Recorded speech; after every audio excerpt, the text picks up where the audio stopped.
Hello, my name is Ethan Hayes. On a June evening in 2005, my life changed forever. What I'm about to share is not just a story about death, but also a story about life, a journey from darkness back to the light. I was an ordinary 27-year-old man living in the suburbs of Texas.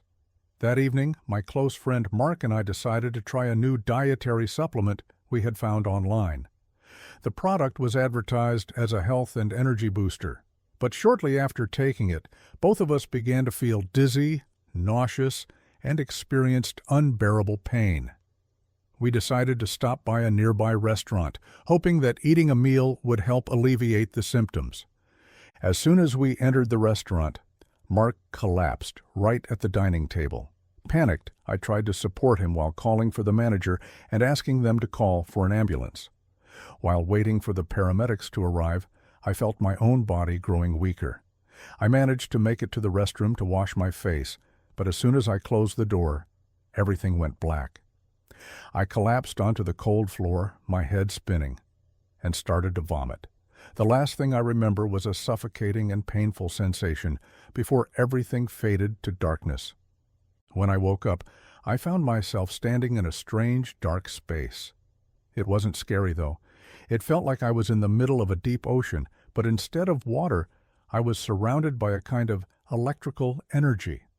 In the distance, I saw a faint light gradually appearing, pulling me toward it. I realized I was watching a scene. Before me was the familiar image of a restroom.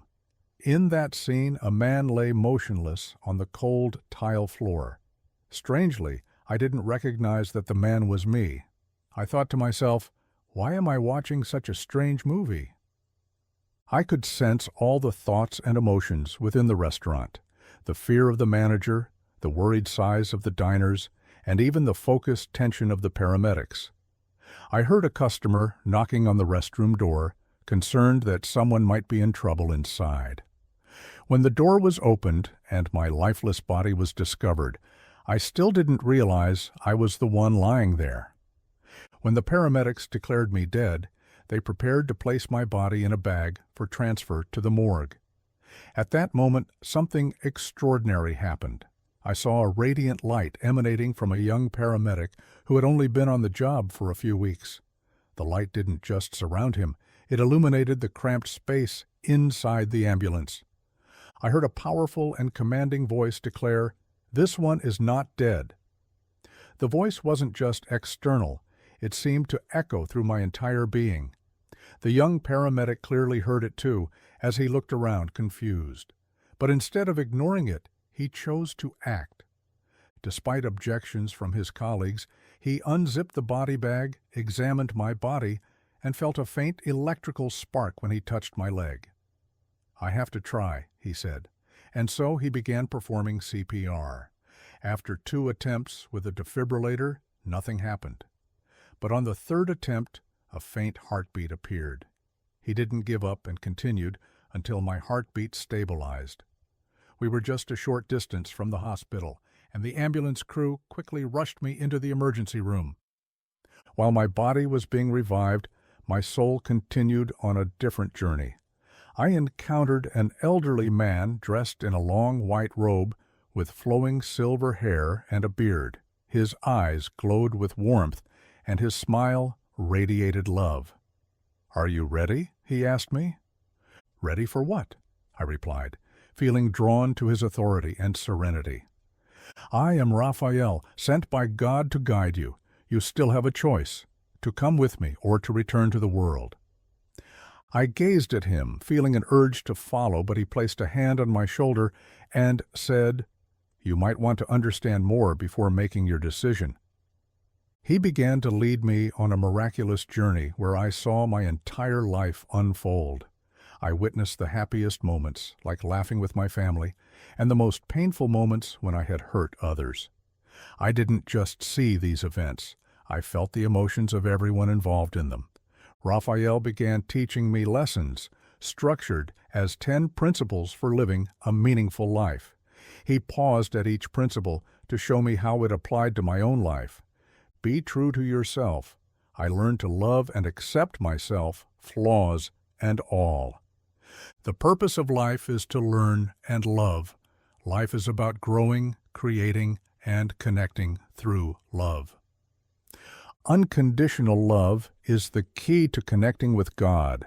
To love others without judgment is to align with divine grace. Listen to the voice within. This is God's guidance within our souls, which speaks through our conscience. Control distractions, especially technology. Raphael emphasized the importance of staying connected to the spiritual realm by avoiding the noise and distractions of the modern world. Eliminate prejudice. Raphael explained that prejudice isn't just about discrimination between people, but also about the judgments we place on ourselves. He emphasized that every soul is a part of divine creation. When I asked how to overcome judgment, he answered, "Start with forgiveness. Forgive yourself and forgive others." The power of creation. Raphael pointed out that every thought and action we take is a step in the process of creation. He taught me that the greatest power God has given humanity is the ability to shape the world through love and positive intentions. Stay away from negative energy. I was shown moments in my life when I allowed negative energy to take control, be it through toxic relationships, unhealthy environments, or self-defeating thoughts. Raphael helped me understand that protecting my soul from negativity is a crucial step in connecting with God. Understand the balance between good and evil. Raphael explained that evil is not a failure of creation, but an essential part of divine balance. You cannot know light without darkness, but how you face the darkness will determine whether you move closer to the light. We are all one. Raphael emphasized the final principle that all living beings are interconnected and connected to God. When I witnessed scenes of the universe's unity, I felt a love that words cannot describe. He said, "When you harm others, you are only harming yourself and the Creator." After completing the 10 lessons, Raphael led me to a massive door made of light. He said, "You are now ready to step into heaven, but understand, heaven is not just a place, it is a state of being where you are in complete harmony with God." I walked through the door and was immediately overwhelmed by the beauty of the afterlife. The trees, grass, and flowers radiated light, and everything was filled with a gentle, harmonious melody. I felt God's presence not as a specific form, but as a love that enveloped everything. In that moment, I realized that heaven is not a destination, but a return to the true essence of the soul. As I basked in absolute peace, Raphael approached me again. He looked at me with gentle eyes and said, "You have seen heaven, but your journey on earth is not yet complete. God has allowed you to return so that you may share these lessons with others." My heart was filled with hesitation. I didn't want to leave this place. But Raphael continued, "There are souls on earth who need to hear your story, and remember, even when you return, God will always be with you." I nodded, and he placed his hand on my shoulder.